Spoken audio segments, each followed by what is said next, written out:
Well, good afternoon. It's an honor and a privilege to be here in the United States Senate side of the Capitol, and certainly with Senator Whitehouse, who's been an extraordinary leader on so many issues of importance, not simply to the people of Rhode Island, but the people of this great country and throughout the world, particularly as it relates to the climate crisis.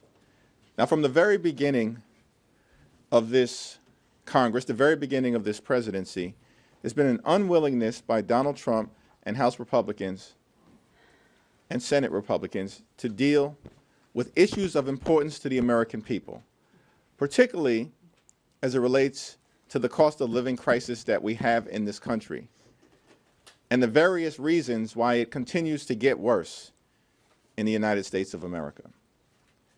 It's shameful that the Trump administration and the United States government chose not to be involved and engaged at the most recent COP conference, essentially ceding leadership on this issue in the world to our rival, China, and the Chinese Communist Party, while leaving America and Americans behind.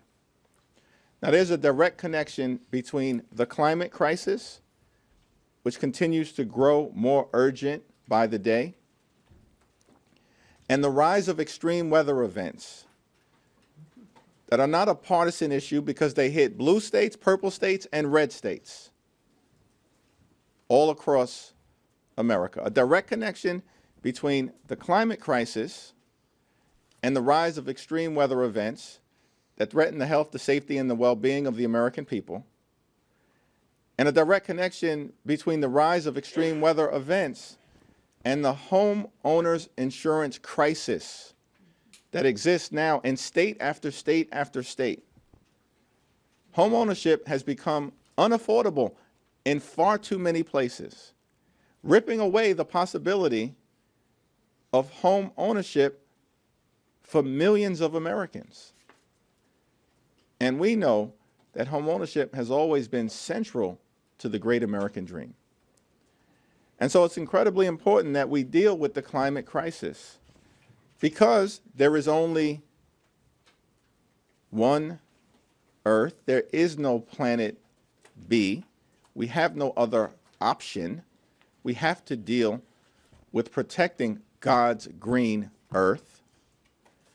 But we also should deal with the climate crisis because the absence of doing it causes life in America to just continue to become more unaffordable, particularly in this instance as it relates to both the home insurance crisis and the rise in electricity costs and utility bills all across the country because of the administration's assault on the progress that was made related to standing up a clean energy economy under the leadership of Speaker Pelosi, Senator Whitehouse, Democrats in the House and the Senate, and of course, the Biden administration.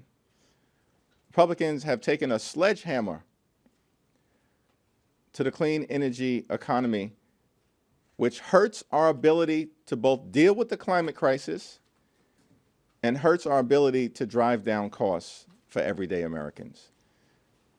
And I look forward to the continued leadership of Senator Whitehouse and, of course, the continued leadership on this issue by our Speaker Emerita, Nancy D'Alessandro Pelosi, who has been a champion on so many issues for the children, of course, at all times, for the country, the Constitution, the Congress, and, of course, decisively for the climate.